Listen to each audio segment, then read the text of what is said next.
سبحان الذي أسرى بعبده ليلا من المسجد الحرام إلى المسجد الأقصى الذي باركنا حوله لنريه من آياتنا إنه هو السميع البصير. صدق الله العظيم وصدق رسوله النبي الكريم الأمين.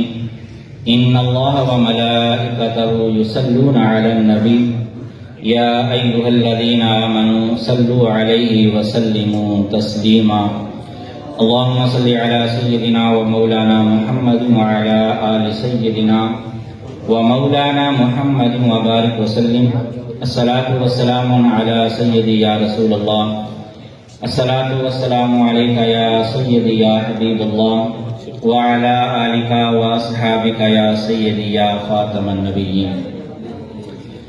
اللہ رب العزت کی حمد و ثنا حضور نبی کریم رؤوف الرحیم صلی اللہ علیہ وسلم کی بارگاہ اقدس میں درود و سلام کا نذرانہ پیش کرنے کے بعد نہایت واجب الاحترام پرنسپل ادارہ حاضہ، وائس پرنسپل ادارہ حاضہ، معزز اساتذہ کرام اور عزیز طلباء، السلام علیکم ورحمۃ اللہ وبرکاتہ۔ آج کی یہ پر وقار محفل شب معراج کے حوالے سے بھی اس کا کچھ حصہ ہے۔ شب معراج کے حوالے سے چند ایک باتیں آپ کے گوش گزار کروں گا۔ سب سے پہلے یہ بات جان لینی چاہیے کہ معراج حضور علیہ الصلوۃ والسلام کے معجزات میں سے ایک عظیم معجزہ ہے۔ ویسے تو اللہ تعالیٰ نے ہر نبی کو ان کے مقام اور مرتبے کے لحاظ سے معراج کرائی ہے، لیکن جیسے معراج اللہ رب العزت نے اپنے محبوب کو کرائی ہے، ایسی معراج کسی اور کے حصے میں نہیں آئی۔ اور یہ معراج ایسی معراج تھی کہ اللہ تبارک و تعالی مہمان تھا، میزبان تھا، اور حضور علیہ الصلوۃ والسلام مہمان تھے۔ حضور علیہ الصلوۃ والسلام نے خود ارشاد فرمایا کہ رأیت ربی فی احسن صورہ، کہ میں نے اپنے رب کو بہت ہی اچھی صورت میں دیکھا۔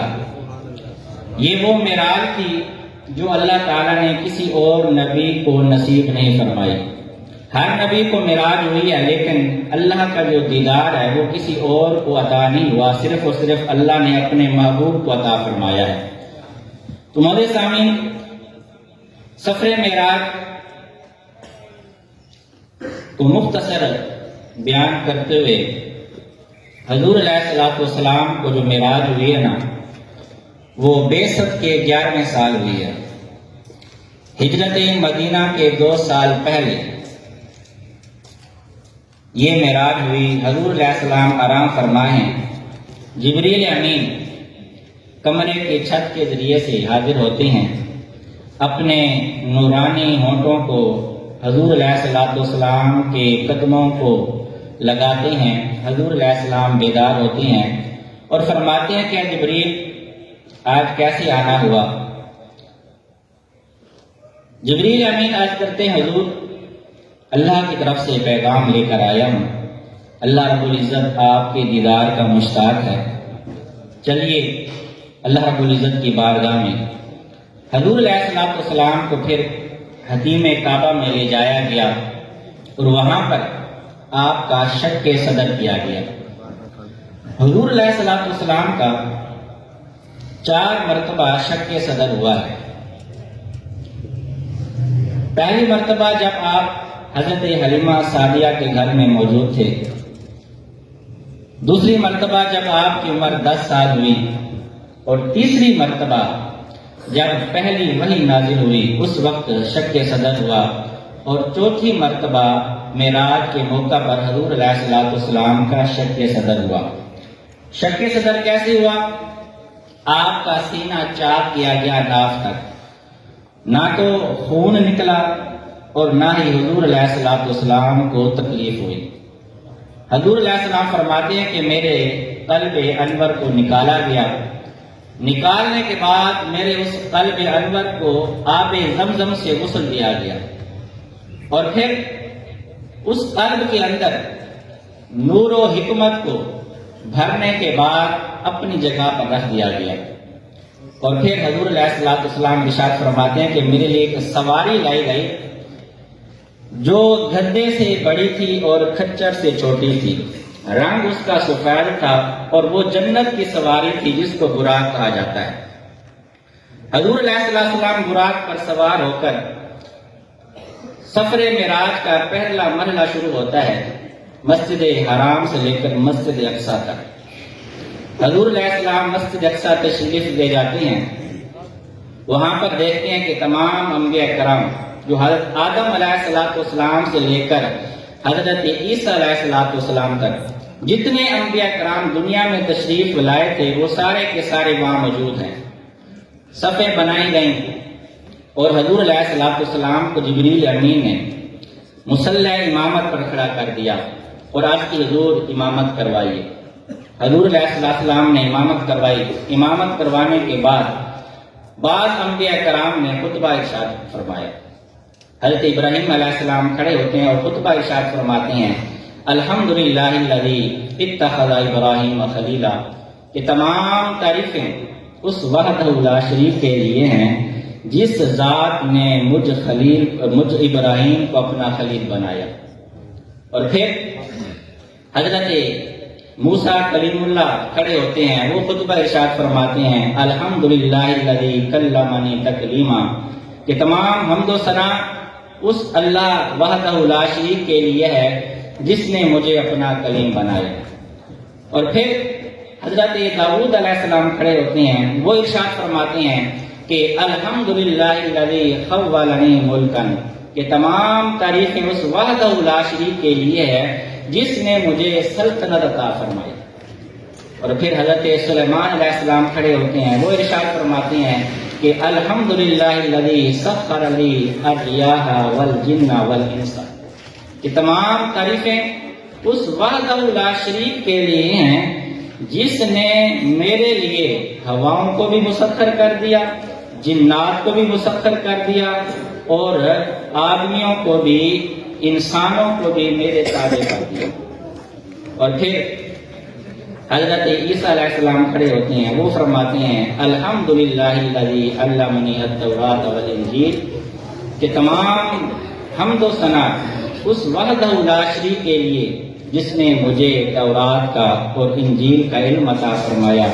وَأُبْرِئُ الْأَكْمَحَ وَالْأَبْرَصَ وَأُحْيِي الْمَوْتَىٰ بِإِذْنِهِ، اور اس ذات نے مجھے نابینا لوگوں کو بینائی دینے والا اور کوڑ کے مریضوں کو تندرست کرنے والا اور اپنے حکم سے مردوں کو زندہ کرنے والا بنایا۔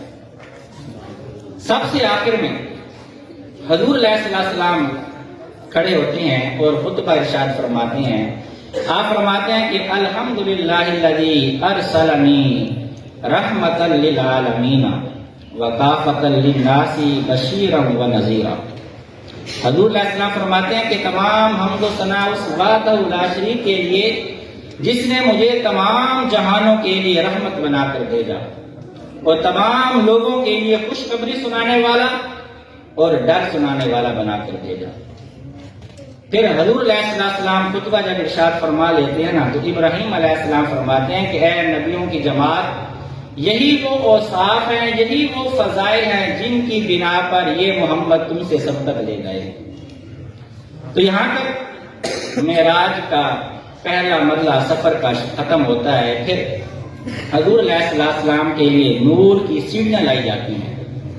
ان نور کی سیڑھیوں پر چڑھ کر حضور علیہ السلام پہلے آسمان پر جاتے ہیں اور وہاں پر حضرت آدم علیہ السلام سے ملاقات کرتے ہیں۔ پھر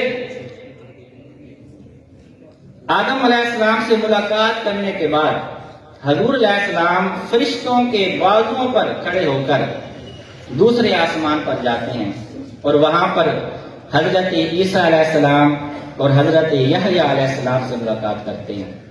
پھر تیسرے آسمان پر جاتے ہیں تو وہاں پر حضرت یوسف علیہ السلام سے ملاقات ہوتی ہے